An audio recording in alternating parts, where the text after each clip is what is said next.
You know that feeling, right? That sense of being kind of stuck.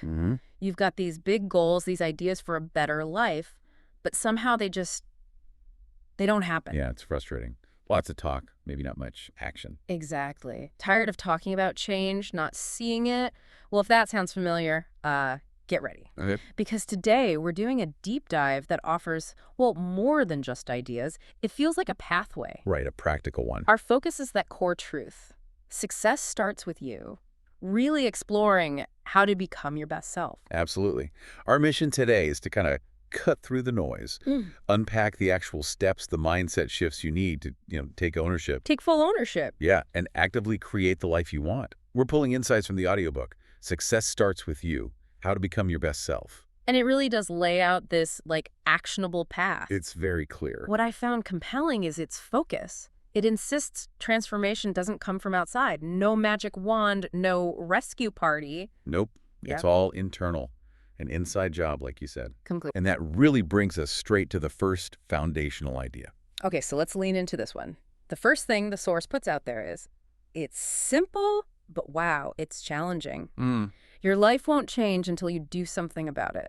That's a bold statement. It really shifts everything, doesn't it? Yeah. Success, it argues, starts and ends with you. Not your boss, not your parents, not the economy. Just you. Just you. And that's tough because, as the source points out, the common mistake is skipping that first step. Looking in the mirror. Yeah, instead of looking around and blaming, oh, I don't have time, not enough money, it's their fault, it's my past. Right, all the usual suspects. Exactly. And until you take full ownership of where you are, you just can't really move forward authentically. And that's where the real work starts, isn't it? Yeah, The book says change comes from inside. It's a decision. You have to decide you're responsible for, well, all of it. The good stuff, the bad stuff, the progress, the slip-ups. And that takes real strength, and humility to admit, yeah, I let things slide here. It does. But that comfort you get from blaming, Yeah, the book warns about that. comfort is what kills your growth. But here's the flip side, the empowering part. Okay? If your decisions got you here, the new decisions, your decisions, can get you somewhere else, somewhere better. So it's not weakness, it's actually power. Exactly. Personal power. It means you don't have to wait. You can start today, right now. Okay, so ownership is the foundation. What's next? It seems to be all about action. Moving past just thinking or waiting for inspiration. Yeah, forget waiting for motivation. The source is really direct. You don't need motivation. You need direction. Direction. And it starts with the decision to lead yourself forward. Knowing isn't enough. It's the doing. That's the hard part, isn't it? That gap between your intentions and your actions. Huge gap for so many people. Yeah. And here's the uncomfortable truth. Nobody is coming to push you. That's your job. Real growth. It doesn't happen when it's easy or exciting. It starts when it's uncomfortable, inconvenient. That's completely opposite to how we normally think about it. We wait to feel good first. Right. But the book flips it. Confidence comes after you act, not before. Ready comes after you begin. Wow. Yeah. It challenges that whole idea of needing to feel ready. The source says people who wait for motivation are always stuck. Always stuck. People who rely on discipline make progress. Because, let's face it, life doesn't pause for you to catch up. It really doesn't. Keep waiting and... Life will pass you by. Simple as that. So the challenge to you listening is basically stop trying to feel ready. Just stand up. Yeah, stand up and do what needs to be done. Because life rewards finishers. It rewards what you finish, not what you just talk about doing. Big difference. Okay, so big decisions, initial actions. Then it pivots to something maybe quieter, but just as vital. Habits. Absolutely. The bedrock of daily progress. Our lives, whether we realize it or not, are shaped by these tiny daily routines and choices. And the source puts it so strongly. If you don't control your habits, they will absolutely control you. It's kind of scary how much we're ruled by automatic behavior, right? Often just doing what's convenient, not what's intentional. Yeah, and if you think bigger picture, you can't fix your life if you're still living with the same habits that broke it. That makes perfect sense. Consistency in the small things dictates where you end up. And real discipline, the book says, starts with being really honest, brutally honest. About what? About what you're doing when no one's watching. Ooh. Ah, right. That's telling. And think about the first hour of your day. That little window, it sets the tone. You need structure, intention. Routines that pull you forward, not ones that drag you back. Exactly. Because those bad habits, they offer instant relief, sure, but they cost you progress. And they get harder and harder to break the longer you keep them.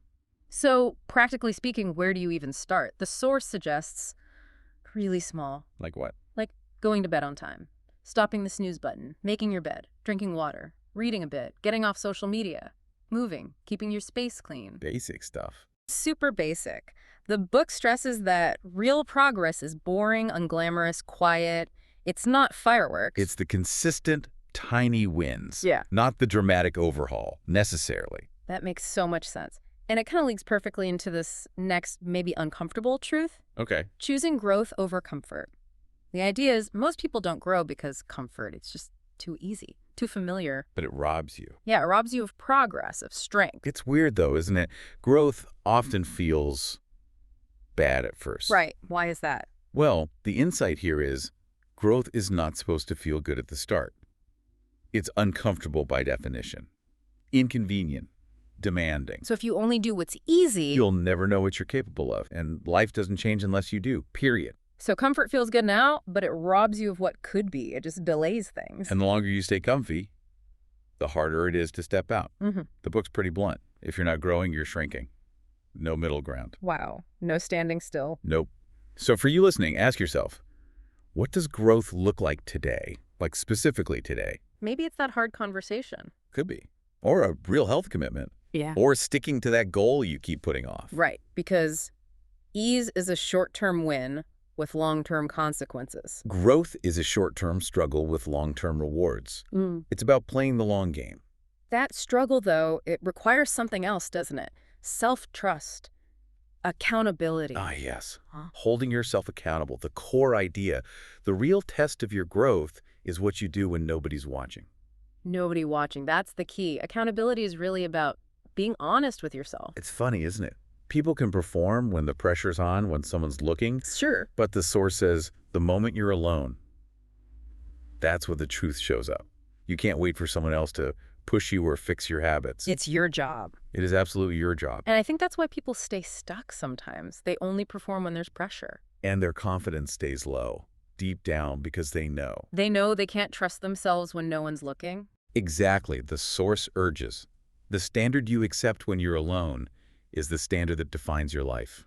Raise it. Raise the standard. That strength you build through that kind of self-accountability. You can't buy it, can't borrow it. It can only be built. And that discipline means you stop feeling helpless, right? Stop living passively. You start creating a life that actually reflects who you are or who you want to be.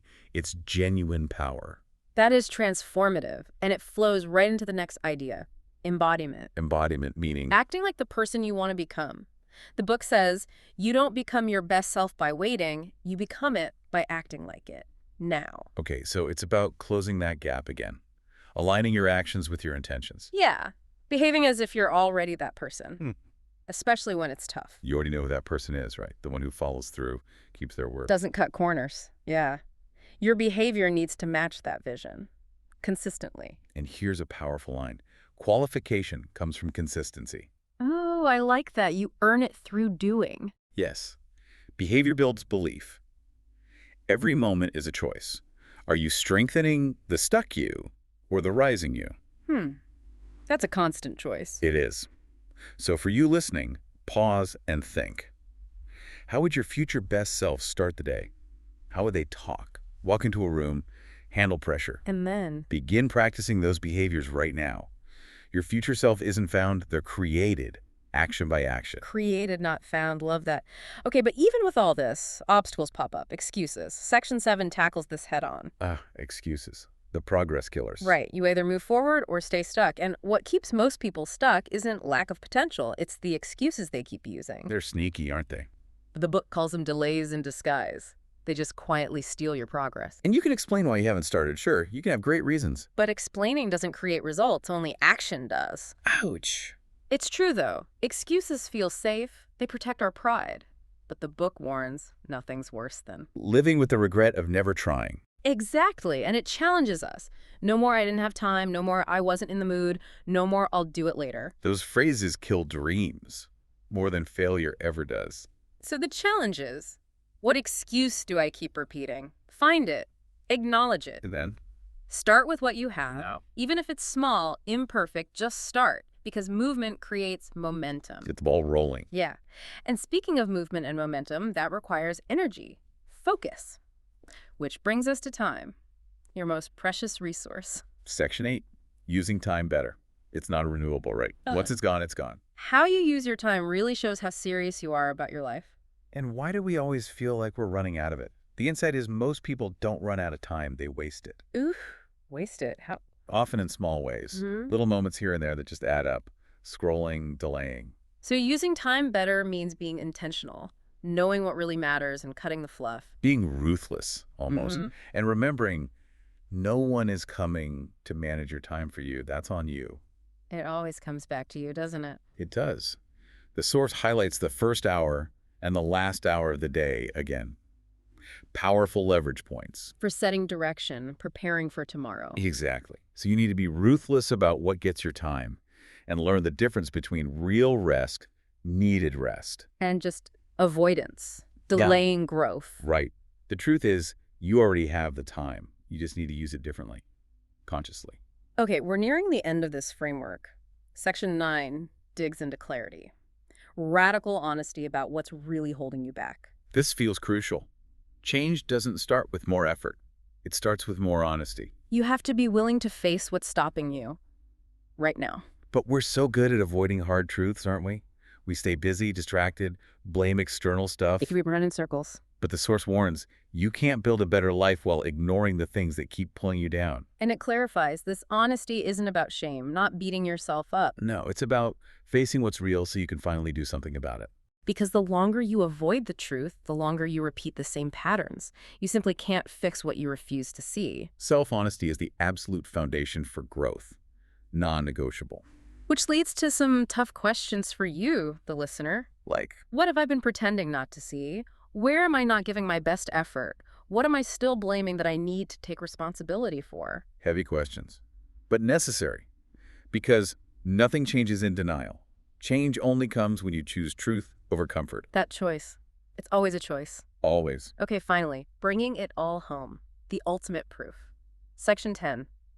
Action is everything. This ties it all together. Change doesn't begin when you talk about it. Change begins when you take action. So what's the proof? What's the evidence of change? Simple. Action is the evidence. Without it, words, dreams, intentions, they're just air. They stay stuck. It's not about needing a better past. You need better behavior. Not more time, but better use of the time you already have. No shortcuts. Just a decision, followed by thousands of small choices, day in, day out. And setbacks. They happen, but they're feedback, not failure. The goal isn't perfection. The goal is to never quit. Keep moving. Because the difference between who you are now and who you want to be, it's not ability, it's behavior. That's it. It comes down to what you consistently do. So the final takeaway for you listening, you are the only one who can lead this shift. You have to show it, create it, earn it. Your actions are the proof. Change doesn't live in words. It lives in motion. And there we have it, a really deep dive into becoming your best self, taking ownership, action, habits, choosing growth, accountability, embodiment, dropping excuses, managing time, facing truths. It all connects. It's all driven by you. It really is. It's about what you choose to do every single day. So, this really is your time. Don't waste it waiting around. Don't waste it avoiding the hard stuff. Stand up. Yeah. Handle your responsibilities. Fix what needs fixing. Build what needs building. You only get this one life. No do-overs. No do-overs. Yeah. No one can do it for you. But here's the really good news. What's that? No one can stop you either.